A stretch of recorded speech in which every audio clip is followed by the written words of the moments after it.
Hi, peace lovers. It's December, and I'm still practicing my Kitty Compost voice. For these last couple of weeks of the year, I've gathered 17 holiday inspired public domain readings from writers like L. Frank Baum, Henry David Thoreau, and Charles Dickens. It's a bit quirky, I know, but so is Kitty, and so is the new Peace podcast series arriving right here on New Year's Day, the Peace Experiments, Experiment Zero. A humming government facility, a skeptical fact-checking goat, and a classroom full of teens collide when reporter Kitty Ocampos begins investigating the myths that keep peace just out of reach. The peace experiments explore what happens when young people finally ask the questions adults avoid. And perhaps you've been hearing the Next Peacelands here on the podcast. We'll be returning soon to the practice of holding peaceful intention for the specific war zones and the countries that supply weapons to them. But during this stretch of Kitty Reed's Holiday Lit for Peace, the Next Peacelands will simply offer the names of some of the spiritual organizations working quietly and steadily for peace. You can add your own peace intentions to their hopeful rivers of peace if you choose to stay through the end of this episode. As always, the creative books and projects I make for peace can be found at aviskalfsbeek.com, and the music for the Next Peacelands comes from the talented Javier Peque Rodriguez. For a printable list of all Kitty's holiday readings with links to the full texts, visit aviskalfsbeek.com/holiday or see the show notes. Joy and peace to you and yours and to the world. Now over to Kitty.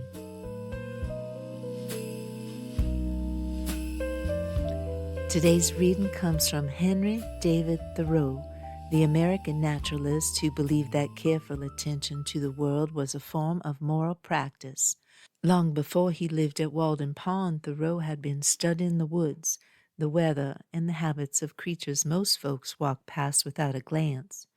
He kept notebooks like some people keep prayer books full of small observations meant to steady the mind and sharpen the conscience. A Winter Walk, published in 1843, grew out of those early excursions. Thoreau steps into the cold landscape not to escape society, but to understand it better, trusting that the clarity of winter could strip away distraction. He watched how a frost line travels across a field, how a frozen pond holds light, how a snow-laden branch bends without breaking. For him, nature wasn't a postcard. It was a teacher. We'll read just a portion today, enough to feel Thoreau's patient, disciplined attention and to notice the quiet argument he's making that a person who truly sees the world might treat it and each other with more care. And well, honey, I could read the weather notes off a porch thermometer if it helped remind us to slow down.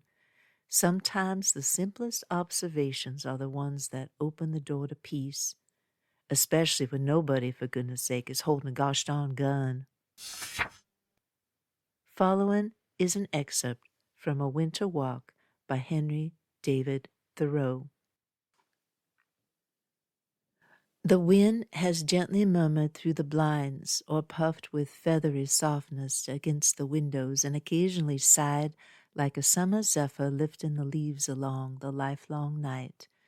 The meadow mouse has slept in his snug gallery in the sod. The owl has sat in a hollow tree in the depth of the swamp. The rabbit, the squirrel, and the fox have all been housed. The watchdog has lain quiet on the hearth, and the cattle have stood silent in their stalls.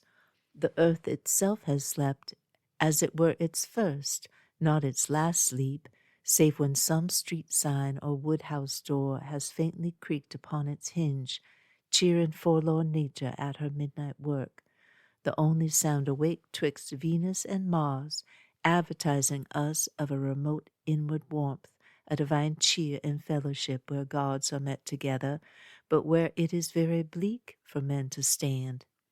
But while the earth has slumbered, all the air has been alive, with feathery flakes descending, as if some northern Ceres reigned, showering her silvery grain over all the fields. We sleep and at length awake to the still reality of a winter morning. The snow lies warm as cotton or down upon the window sill. The broadened sash and frosted panes admit a dim and private light which enhances the snug cheer within. The stillness of the morning is impressive. The floor creaks under our feet as we move toward the window to look abroad through some clear space over the fields. We see the roof stand under the snow burden. From the eaves and fences hang stalactites of snow, and in the yard stand stalagmites covering some concealed core. The trees and shrubs rear white arms to the sky on every side, and where were walls and fences, we see fantastic forms stretching in frolic gambols across the dusky landscapes, as if nature had strewn her fresh designs over the fields by night as models for man's art. Silently we unlatch the door, letting the drift fall in, and step abroad to face the cutting air. Already the stars have lost some of their sparkle, and a dull, leaden mist skirts the horizon. A lurid brazen light in the east proclaims the approach of day, while the western landscape is dim and spectral still and clothed in a somber Tartarian light like the shadowy realms. They are infernal sounds, only that you hear the crowing of cocks, the barking of dogs, the chopping of wood, the lowing of kine, all seem to come from Pluto's barnyard and beyond the sticks, not for any melancholy they suggest, but their twilight bustle is too solemn and mysterious for earth. The recent tracks of the fox or otter in the yard remind us that each hour of the night is crowded with events, and the primeval nature is still working and making tracks in the snow. Opening the gate, we tread briskly along the lone country road, crunching the dry and crisp snow under our feet, or aroused by the sharp, clear creak of the wood sled, just starting for a distant market from the early farmer's door, where it has lain the summer long, dreaming amid the chips and stubble, while far through the drifts and powdered windows we see the farmer's early candle, like a pale star emitting a lonely beam, as if some severe virtue were at its matins there, and one by one the smokes begin to ascend from the chimneys amidst the trees and snows. The sluggish smoke curls up from some deep dell, the stiffened air exploring in the dawn, and making slow acquaintance with the day, delaying now upon its heavenward course, in wreathed loiterings dallying with itself with this uncertain purpose and slow deed, as its half-wakened master by the hearth, whose mind still slumbering and sluggish thoughts have not yet swept into the onward current of the new day. And now it streams afar, the while the chopper goes with step direct, and mind intent to swing the early axe. First in the dusky dawn he sends abroad his early scout, his emissary Smoke, the earliest, latest pilgrim from the roof, to feel the frosty air, inform the day, and while he crouches still beside the hearth, nor musters courage to unbar the door, it has gone down the glen with the light wind, and o'er the plain unfurled its venturous wreath, draped the tree-tops, loitered upon the hill, and warmed the pinions of the early bird, and now perchance high in the crispy air has caught sight of the day o'er the earth's edge, and greets its master's eye in his low door as some refulgent cloud in the upper sky. We hear the sound of wood chopping at the farmer's doors far over the frozen earth, the baying of the house dog, and the distant clarion of the cock, though the thin and frosty air conveys only the finer particles of sound to our ears with short and sweet vibrations, as the waves subside soonest on the purest and lightest liquids in which gross substances sink to the bottom. They come clear and bell-like, and from a greater distance in the horizon, as if there were fewer impediments than in summer to make them faint and ragged. The ground is sonorous like seasoned wood, and even the ordinary rural sounds are melodious, and the jingling of the ice on the trees is sweet and liquid. There is the least possible moisture in the atmosphere, all being dried up or congealed, and it is of such extreme tenuity and elasticity that it becomes a source of delight.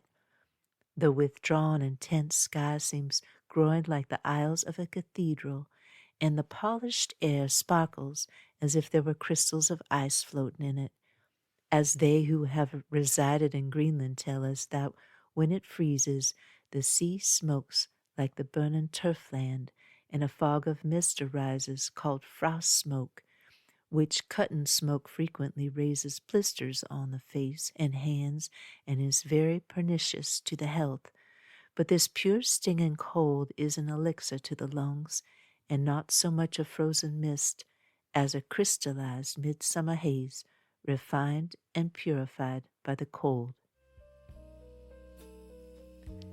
Thank you for listening and allowing me to practice Kitty's reporting voice for the big story ahead. Now stay with me a few minutes longer if you're able for the next Peacelands.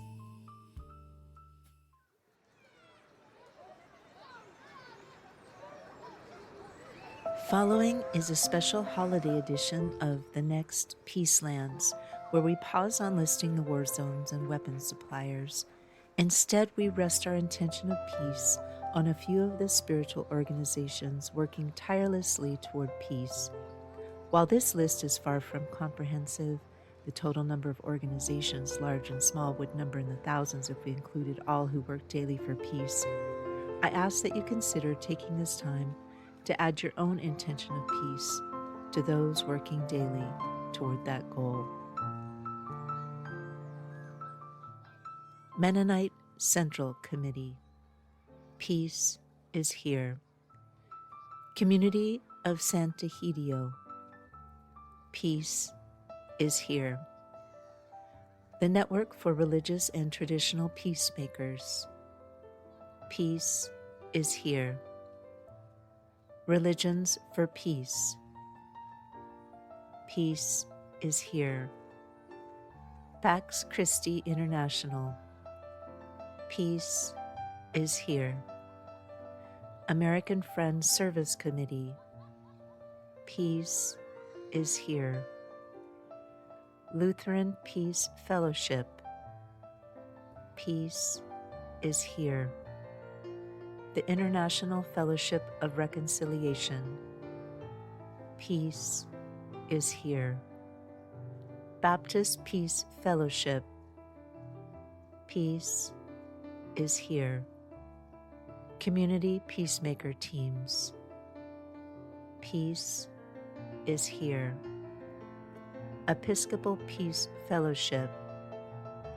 Peace is here. Friends Peace Teams. Peace is here. Muslim Peace Fellowship. Peace is here. Buddhist Peace Fellowship. Peace is here. Quaker Peace and Social Witness. Peace is here. Network of Christian Peace Organizations. Peace is here. Network of Spiritual Progressives. Peace is here. United Religions Initiative. Peace is here. The Christian Campaign for Nuclear Disarmament. Peace is here. Agape International Spiritual Center. Peace is here.